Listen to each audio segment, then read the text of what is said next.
बिस्मिल्लाहिर्रहमानिर्रहीम। अस्सलाम वालेकुम जी। तो दोस्तों, मेरी आज की वीडियो का टॉपिक अज़रबैजान में जो आज की सूरत हाल है, आज का दिन है कि किस वे से सिर्फ लीगल रहा जाए।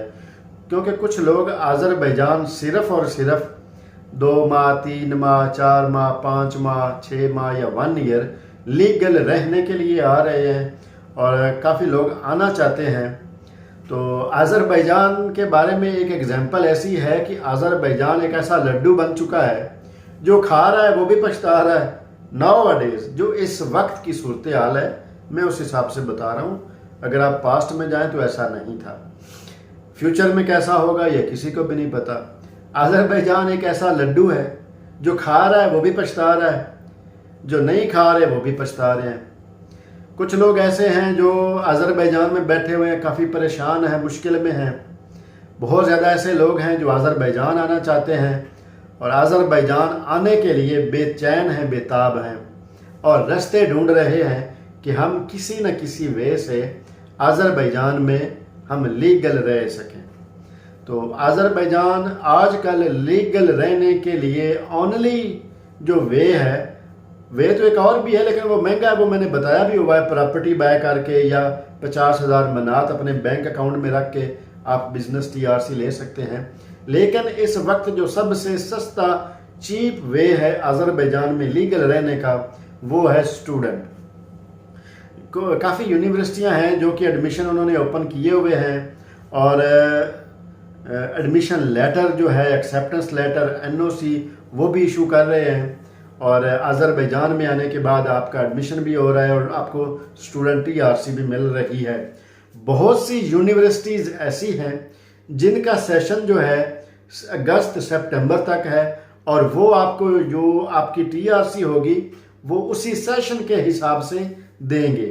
1-2 यूनिवर्सिटीज़ ऐसी भी हैं जो कि आपसे फीस ऑलमोस्ट उनकी ज़्यादा है डेफिनेटली, तो वो आपको 1 साल की जो है वो TRC इशू करवाते हैं।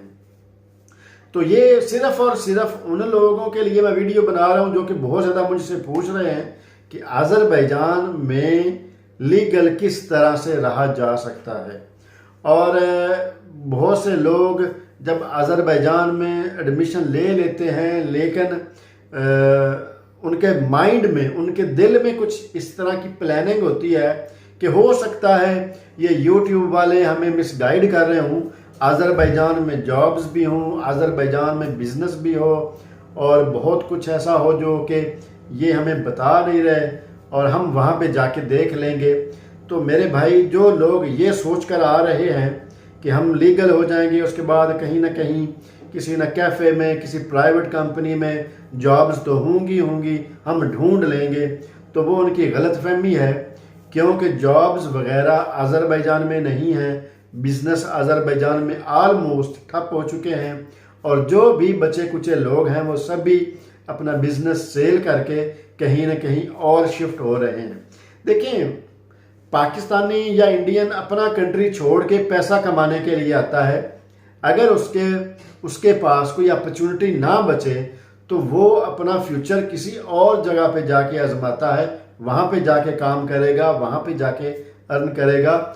इतना आसान नहीं होता कि एक अपना टाइम स्पेंड किया हो किसी कंट्री में और फिर उसको छोड़ के कहीं और जाना, किसी और जगह पे जाके सेटलमेंट करना, इतना आसान नहीं होता और ना ये आसान है।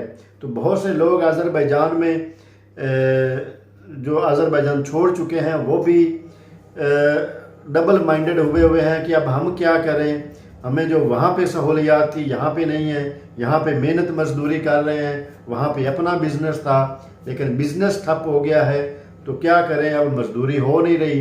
काफ़ी कुछ ऐसी चीज़ें हैं जो कि लोगों को फेस करनी पड़ रही हैं, फेस करनी पड़ती हैं। तो अज़रबैजान में एक और भी चीज़ जो इस वक्त एक किस्म का जो है वो फॉरेनर को लूटा जा रहा है, यूनिवर्सिटी के जो फॉरेनर डिपार्टमेंट को जो डील करते हैं फॉरेनर स्टूडेंट्स को, चूँकि अज़रबैजान की यूनिवर्सिटी की तरफ से जो लेटर ऑफ एक्सेप्टेंस होता है वो फ्री इशू होता है, उसकी कोई कास्ट नहीं होती। बाज़ यूनिवर्सिटियों में उसकी फ़ीस 5 मनात है, तो 5 मनात आलमोस्ट फ्री ही है, जो कि $2-3 बनते हैं। लेकिन आगे वो लेटर सेल हो रहे हैं, वही जो डील करने वाले हैं अमला, वो आगे अपने क्लाइंट को, अपने दोस्तों को 100 मनात में सेल करते हैं और आगे फिर वो 100 मनात से डॉलरों में तब्दील होके $100, $200, $150 वो आगे फिर अपने क्लाइंट को सेल करते हैं। इस तरह ये भी एक बहुत गलत काम हो रहा है यूनिवर्सिटी की तरफ से।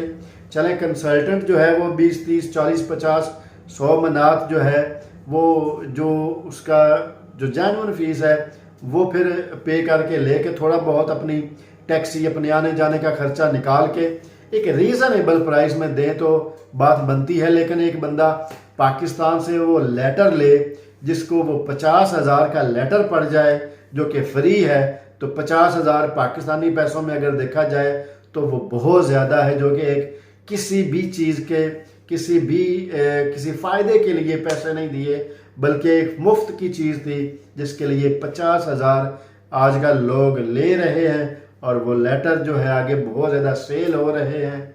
बहुत लोग अज़रबैजान में ये काम कर रहे हैं जो कि नहीं होना चाहिए और यूनिवर्सिटियों को ख्याल करना चाहिए कि एक स्टूडेंट अगर आ रहा है उनकी यूनिवर्सिटी में तो वो लेटर उनको पैसे के बिना ही इशू करें, ताकि वो जो स्टूडेंट है उसको भी कुछ फ़ायदा हो सके। लेकिन लालच सभी के पास है, पेट सभी को लगा हुआ है और necessity is the mother of invention. कोई ना कोई वे निकाल के लोग उसको यूज़ कर ही लेते हैं। तो इसलिए ये भी एक ऐसी न्यूज़ थी जो आपके साथ शेयर की कि लेटर किस तरह आप लोगों तक पहुंच रहा है।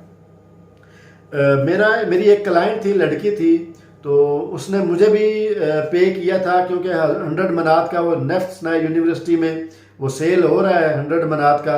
तो खैर उन दिनों में दिसंबर की बात है, तो वो इशू में ना करवा सका क्योंकि यूनिवर्सिटी ने कहा कि हम जनवरी में इशू करेंगे, लेकिन उनको जल्दी थी तो मैंने उनको वापस कर दिए। और फिर जिन लोगों से उसने वो लेटर लिया वो $200 340 मनात का लेकर आई और फिर बाद में काफ़ी मेरे से नाराज़ भी हुई कि आपने लेटर नहीं लेके दिया। तो मैंने फिर उसके पैसे जो लेटर के थे उसको वापस कर दिए ताकि फिर उसकी अमानत थी। खैर मुझे अभी तक वो यूनिवर्सिटी से पैसे नहीं मिले। उसकी रीज़न ये है कि मैं उसको आगे क्लाइंट दूंगा, मैं क्लाइंट से लूँगा तो क्लाइंट को लेटर दूंगा और मेरे पैसे बचेंगे। तो फिलहाल ऐसी भी सूरत हाल बन जाती है कंसल्टेंट के साथ। बाकी ठीक है दोस्तों, इंशाल्लाह मिलते हैं नई वीडियो में नए इन्फॉर्मेटिव टॉपिक के साथ। तब तक के लिए